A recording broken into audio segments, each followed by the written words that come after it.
When Maya Rodriguez arrived at the most expensive penthouse in Manhattan, she found two 8-year-old children barricaded in their room, refusing to come out, even for food. Sophia and Mason Blackwood had a reputation that sent shivers down the spines of trauma specialists. 12 renowned professionals had already failed them, the school was threatening expulsion, and their maternal grandmother had filed a lawsuit to take custody from their billionaire father. Everyone said the orphaned twins were hopeless, little monsters who would never recover from the traumatic loss of their mother. Maya had exactly 30 days to prove them wrong, or lose the only chance she'd had at a family since she was orphaned at 9. But here's what no one saw coming. Maya didn't have a college degree, no certifications in child psychology, and she definitely didn't speak the clinical language of all the high-paid experts who'd failed before her. What she did have was something infinitely more powerful, the raw experience of having stood exactly where those kids were. When Daniel Blackwood, CEO of a $3.2 billion tech empire, got desperate enough to hire a completely unqualified nanny, he had no idea he was about to witness the most unlikely miracle of his life. The truth is, our society is quick to label children who express trauma in inconvenient ways, and Sophia and Mason were dangerously close to being discarded by the very system meant to protect them.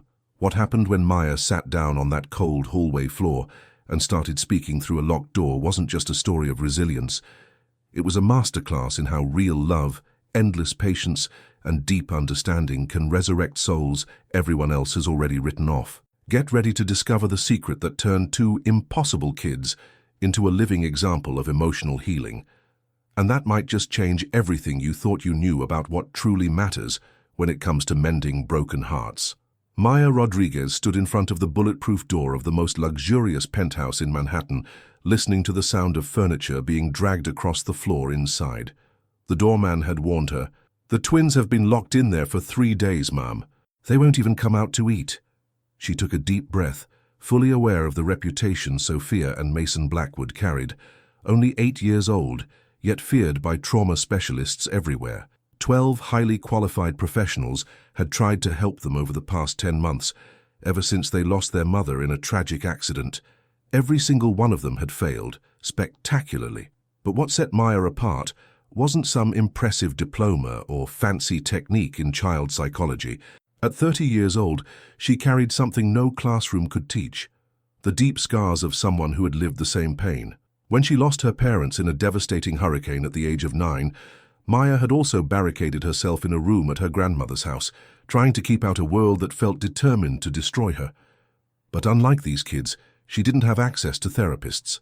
What she had was Rosa Rodriguez, an immigrant grandmother with no money but endless patience and the kind of wisdom you only earn by surviving your own storms. It was Rosa who taught Maya that sometimes healing doesn't begin with knocking down walls, but with the courage to simply sit outside them and wait. So that's exactly what Maya did. She settled down on the hallway floor, leaning her back against the heavy door, and began to speak softly. "Hi, Sophia. Hi, Mason. I'm Maya, and I'm not here to make you come out." On the other side, silence, which told Maya one thing: this was already different from anything they'd heard before. "Actually," she continued, "when I was your age, I locked myself in my room for a long time, too. Want to know why? Because the world outside felt way too big and way too scary for a little girl who had just lost everything." Maya smiled, even though they couldn't see her, because she knew they could feel it in her voice. And if you've ever been through something similar, or know someone who has, leave a comment below. Your story might help someone else. But what Maya did in the next few minutes would leave even Daniel Blackwood, the billionaire father of these kids, completely speechless once he found out. Daniel Blackwood was sitting in his office on the 52nd floor, staring out over New York City through the floor-to-ceiling windows, when his phone rang for the 10th time that morning. At 38 years old, he had built a $3.2 billion tech empire, revolutionizing corporate AI with a startup that became a unicorn in record time. His decisions moved markets. CEOs from around the world fought for time with him, but none of that meant a thing when it came to his kids, two 8-year-olds who seemed hell-bent on destroying everything around them, including themselves. The man who solved impossible problems for multinational corporations was completely lost when it came to his own children. Elizabeth's death had shattered more than their family. It exposed a painful truth Daniel had been trying to ignore. He had never really learned how to be a father. He had always left the emotional labor to Elizabeth while he focused on providing. Now, with her gone, he was finally facing the fact that money couldn't buy the one thing his kids needed most: presence, connection, someone who could help them navigate the emotional minefield they were trapped in. Elizabeth had always been the emotional bridge between Daniel and the kids, translating their needs in a way he could understand. Without her, he felt like a stranger in his own home, speaking a different language from his own children. And the guilt, it consumed him. Elizabeth had only been at that corporate event because he insisted she go, even though she'd wanted to stay home with the kids. When Daniel finally answered the phone, it was Marcus, his personal attorney, with news that made everything worse. "Daniel, the private school is threatening to expel the kids permanently. Apparently, Sophia and Mason were caught trying to climb the side of the building to fly up and see Mommy in the sky." Daniel felt his blood run cold.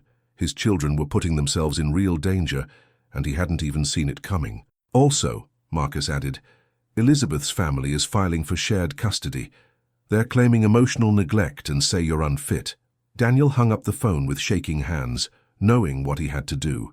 He cancelled every meeting on his calendar and made the most critical decision of his life, not as a CEO but as a father. He bet everything on one final desperate move: hiring a young woman with no credentials who had just walked into his home. What he didn't know was that he was about to bring in the one person who could save not just his children, but him too. There was only one lie Maya Rodriguez told during her interview with Daniel Blackwood. She said she had experience with difficult children. The truth? Her experience came from being one. Growing up in her grandmother Rosa's small apartment in a working-class neighborhood in Queens didn't earn her a diploma, but it gave her lessons no university ever could. Rosa worked double shifts as a janitor and a cook to raise her orphaned granddaughter, and during the little time they had together, she taught Maya the most important truth of all. There's no such thing as a bad kid, only a hurting one. "Mija," Rosa would say while making Cuban coffee before her first job, "when someone's in pain, sometimes the only thing they know how to do is pass that pain on. That's not cruelty. It's desperation." That simple wisdom became the foundation of everything Maya would later offer the Blackwood twins. When Rosa passed away from cancer, Maya was only 18. She could have taken the easy way out, lost herself in toxic relationships, or ended up on the streets like so many young girls in her situation. But instead, she honored her grandmother's memory by dedicating her life to helping others, first in a nursing home, then as a nanny for middle-class families who needed someone warm, dependable, and kind. Maya never had children of her own, but over 12 years she cared for dozens, from newborns to angsty teens. What made her different wasn't a technique or parenting method. It was an almost supernatural intuition, the ability to see past anger and defiance and recognize a broken heart underneath. Where others saw tantrums and misbehavior, Maya saw a cry for help. When she came across Daniel's ad for a caregiver, Maya did her homework. She read every article she could find about the Blackwood family. She stared at pictures of Elizabeth, a beautiful, glowing woman always holding her kids close. And Maya knew, with absolute certainty, how those children felt, like half of their souls had been ripped away. Elizabeth wasn't just their mother.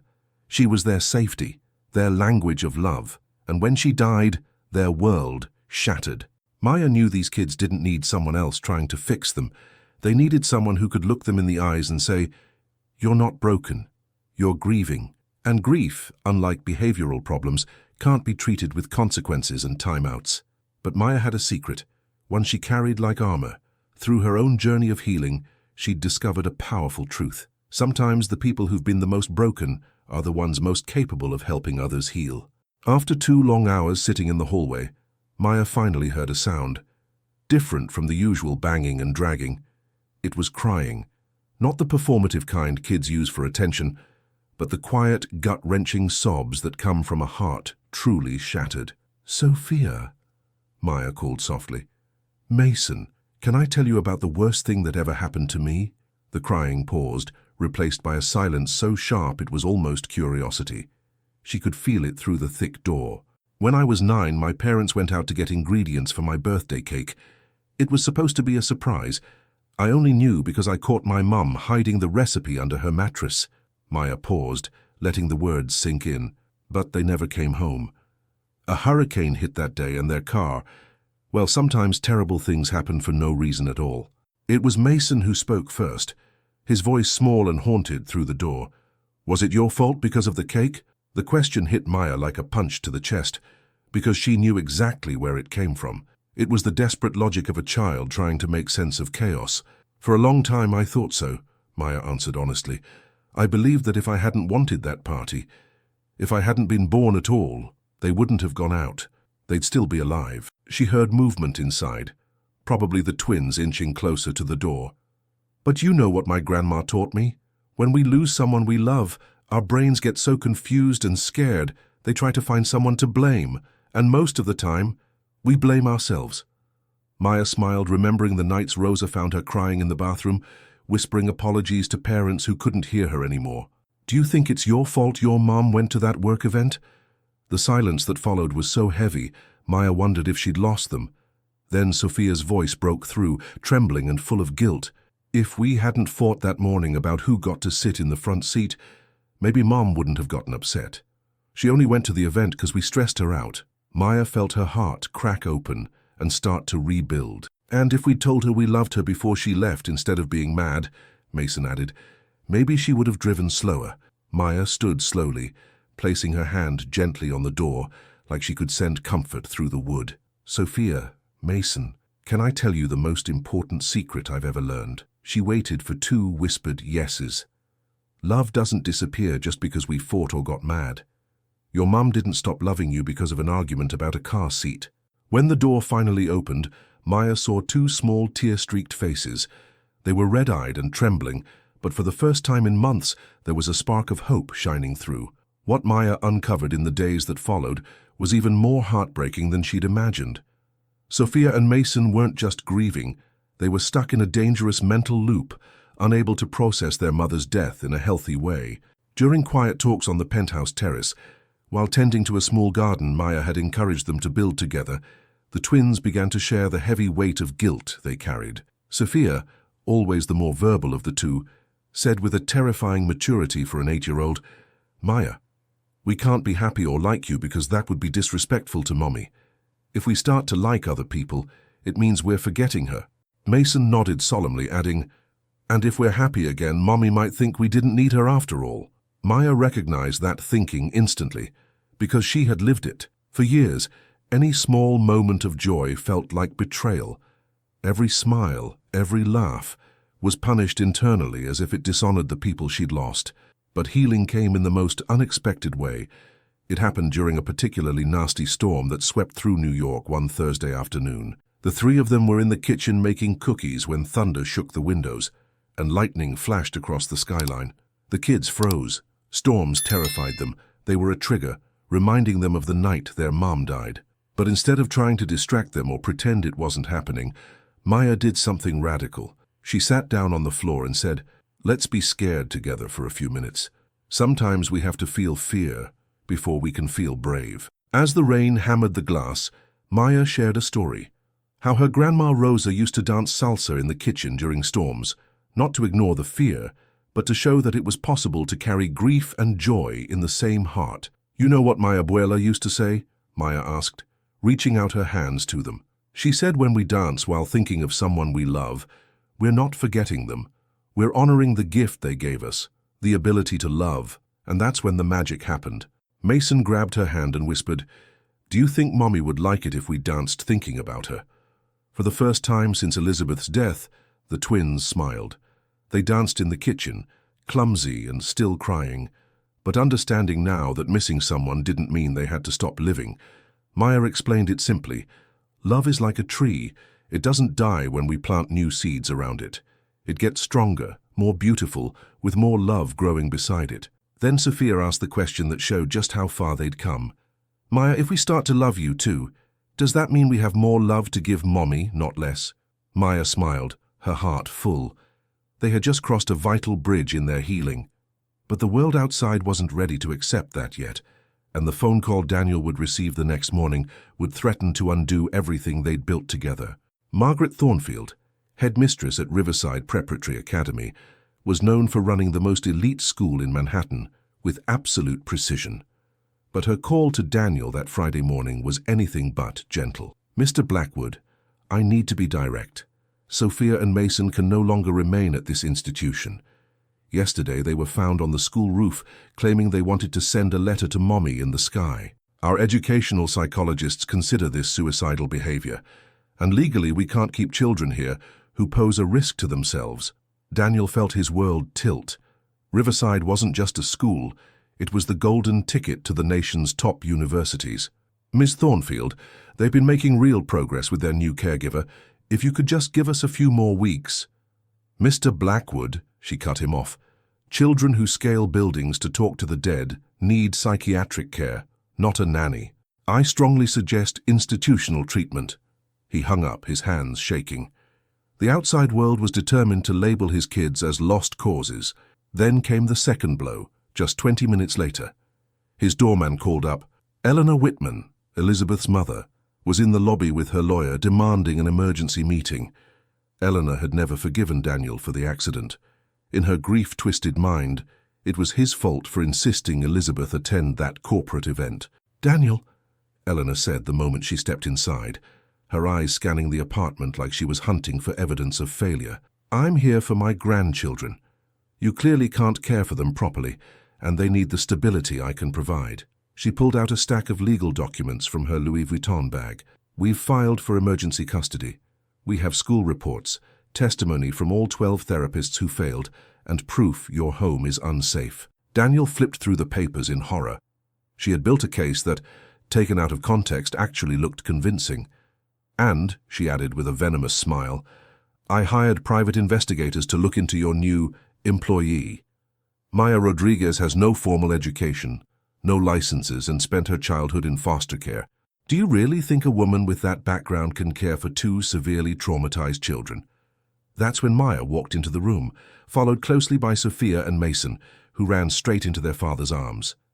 "Daddy," Sophia asked, her voice shaking, "is Grandma Eleanor trying to take us away?" Eleanor offered a sugary smile. "Sweethearts, you'll come live with me in the Hamptons. No more chaos."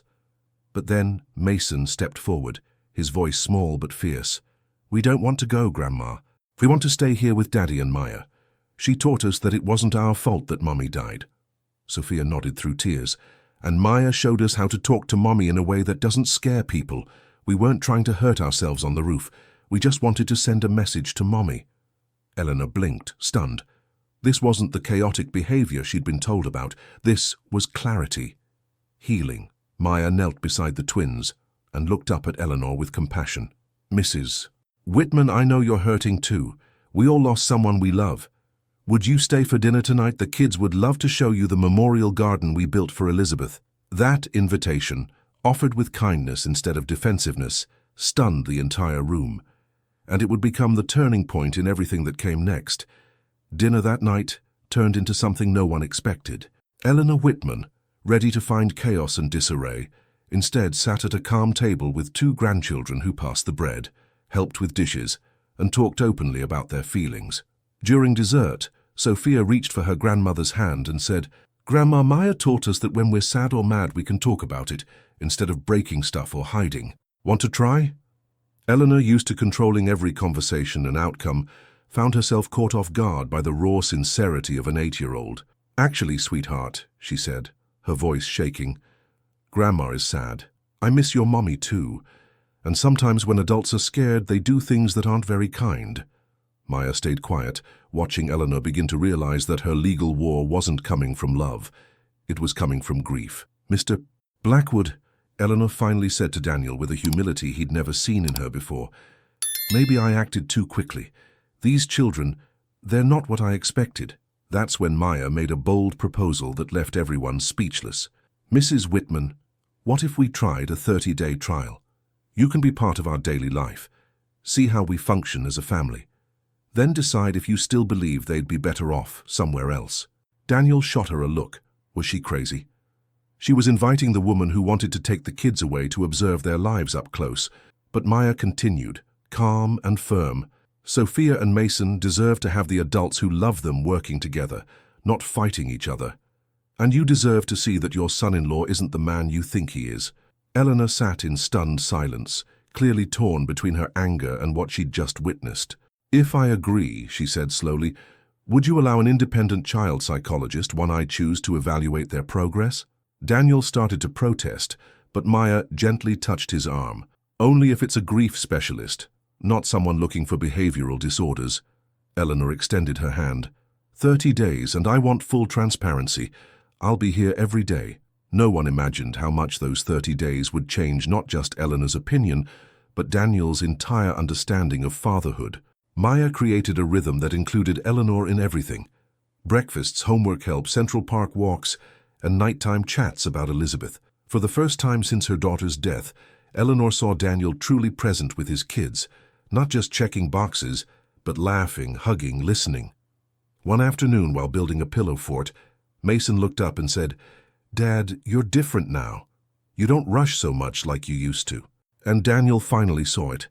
The test wasn't just about proving himself to Eleanor. It was about becoming the father his kids needed. "You're right, buddy," Daniel said, pulling him close.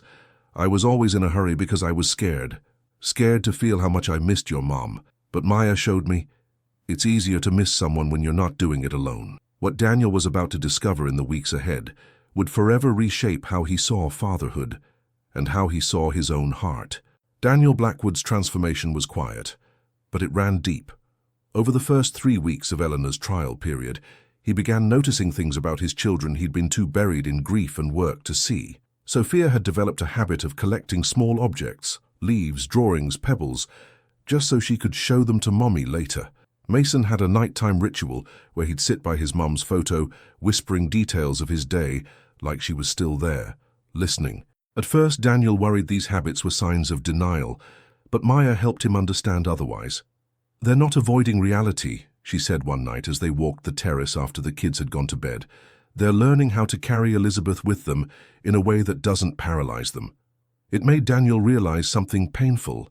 By avoiding all memories of his wife, by banning her name from the dinner table, he had unknowingly taught his kids that grief was shameful, that their sadness was something to hide. But everything changed one rainy weekend when Eleanor went out of town and it was just the 4 of them. Maya gently suggested an activity Daniel had been avoiding for nearly a year, organizing old family photos. At first he resisted, but once they opened that first box and spread the memories across the kitchen table, something shifted. Sophia found a photo from a trip to the Hamptons, just 2 months before the accident. "Look, Daddy," she said, pointing at Elizabeth. "That's how Mummy used to look at you when you told those awful jokes." Daniel stared, stunned. He had forgotten that look, the sparkle in her eyes when she laughed at his dry humor. "I remember," Mason chimed in, climbing into his lap. "Mommy always said you were the smartest man in the world, but that she was the only one who could make you stop working. And that's when it happened." Daniel laughed. Not a polite laugh, not forced. A real one, deep from the chest. The first true laughter since she died. "She was right," he said, smiling through tears.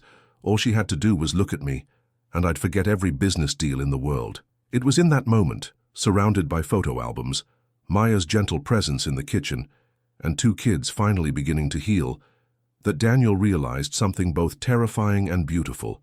He was falling in love with Maya. Not just grateful admiration, not just appreciation, love. She was standing at the stove making hot chocolate when he found the courage to speak. For the first time he really saw her, not as a fixer of broken things, but as Maya Rodriguez, a woman who had survived her own pain and chose every day to turn that pain into compassion. "Maya," he said, his voice shaky, "I need to tell you something that might complicate everything." She turned, drying her hands on her apron, and he saw it in her eyes. She already knew. "I'm in love with you," he said. "And I know it's messy and maybe too soon, but I can't pretend I'm not." Maya gave him a soft smile and replied, "Daniel, I've fallen in love with you, and the kids too. But before we think about us, I need to know, are you ready to open your heart again?" What he said next would change everything, not just for them, but for the entire family they were building together. Daniel held Maya's hands and made a confession that finally freed him from the guilt he'd been dragging around like a chain. For so long, he said, I believed that being happy again would mean betraying Elizabeth. But watching you teach my kids how to love again, how to expand their hearts instead of closing them, I get it now.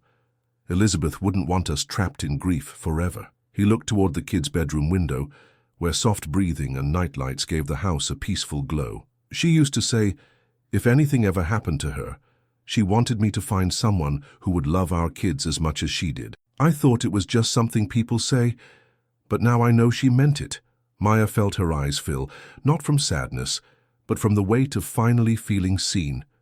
Daniel, she said gently, I never wanted to take Elizabeth's place. I want to be something new for you and the kids. Not a second version of her, you're just the first Maya. They kissed in that kitchen, surrounded by crayon drawings on the fridge, and the sound of a family rediscovering joy. The next morning they sat down with the twins in the rooftop garden. Eleanor was there too, because Maya insisted she be included. It wasn't just about romance anymore, it was about building trust. Kids, Daniel began nervously, Maya and I want to talk to you about something. Sophia didn't blink. Are you guys in love like you and Mommy were? Daniel took a breath. It's different, sweetie. The love I feel for Maya is new and special, but it doesn't take away from the love I'll always have for your mom. Mason looked up from a toy car. If you guys get married, will Maya be our new mom? Maya knelt beside him and answered softly, Mason, Sophia, you'll always have only one mom, Elizabeth. If I marry your dad, I won't be your new mom. I'll just be Maya, someone who loves you deeply and wants to be part of your lives, without ever replacing the most special woman who's ever lived in them.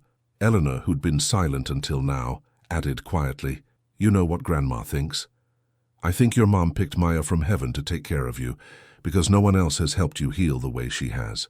If you believe in the healing power of real love, share this story with someone who needs hope today. Because sometimes the right story at the right moment changes how we see our own lives. 3 years after that first day, when Maya sat on the hallway floor and spoke to 2 barricaded children through a locked door, the Blackwood Rodriguez family was almost unrecognizable. Sophia and Mason, now 11, had become role models of resilience at their new school. They were known for helping other kids going through family struggles. In fact, they had even started their own little club, the Healed Hearts Club, where they shared stories and supported classmates who had lost loved ones. And they never forgot Maya's core lesson. Shared pain is pain divided. Shared love is love multiplied. Daniel's life had transformed too. He completely restructured his company's HR policies, launching a groundbreaking program to support grieving employees and single parents, something deeply inspired by his own journey.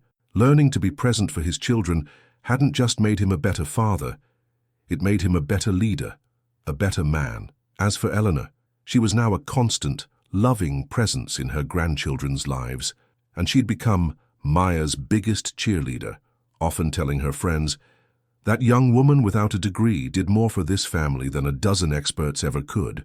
But the most beautiful moment came one spring morning in the same kitchen where everything had begun to change. Maya stood in front of the family with her hands gently resting on her stomach. You remember how we talked about love, not getting smaller when we share it, but growing even bigger, she said, eyes sparkling. Sophia caught on first. Her mouth dropped open. Wait, Maya, are we having a baby? The eruption of joy that followed could have lit up the whole city. Mason immediately puffed up with pride. I'm going to teach the baby everything. How to talk to Mommy Elizabeth in the sky, how to bake cookies with Maya, and how to make Daddy laugh at his terrible jokes.